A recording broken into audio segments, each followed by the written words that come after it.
एक बार की बात है, एक बड़ा ही हंसमुख कौवा अपने नगर में रहता था। वह बहुत ही समझदार और बुद्धिमान कौवा था। उसके पास दो दोस्त भी थे, एक चालाक गिद्ध और एक मित्रभावी बतख। कौवा के दोस्तों का नाम था मुन्ना, गिद्ध और छोटू बतख। वे तीनों एक दूसरे के साथ बहुत अच्छे दिन बिताते थे। लेकिन जैसा कि कहा जाता है, अच्छे दिनों का परिणाम बुरे दिनों में नजर आता है। एक दिन कौवा को अपने निवास स्थान की एक लंबी यात्रा पर जाना पड़ा। उसने मुन्ना और छोटू से कहा, मैं थोड़ी देर में वापस आ जाऊंगा।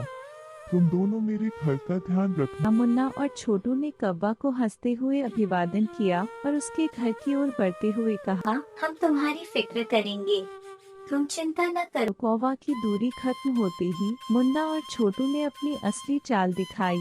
वे कौवा के घर के चारों ओर घूमने लगे और चिंदियों को खोलने लगे। वे उसके घर की छत को उड़ाने का योजना बना लिया। अचानक बारिश की बूंदें गिरने लगी। आदमी कौवा लौटा और अपने टूटे हुए घर को देखा। उसने मुन्ना और छोटू से पूछा, तुमने मेरे घर को क्यों तोड़ा?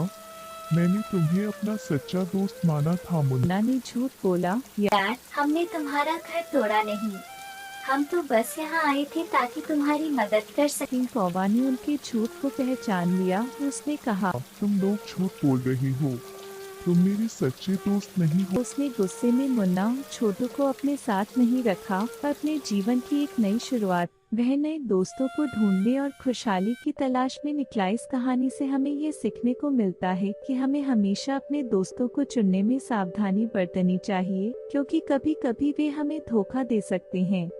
सच्चे दोस्त हमेशा हमारे साथ होते हैं, चाहे जिंदगी की किसी भी मुश्किल मोड़ पर। इसलिए हमें अपने दोस्तों की पहचान करने में सतर्क रहना चाहिए। अपनी खुशियों और दुखों को साझा करने वाले वास्तविक दोस्त हमेशा हमारे साथ होते हैं।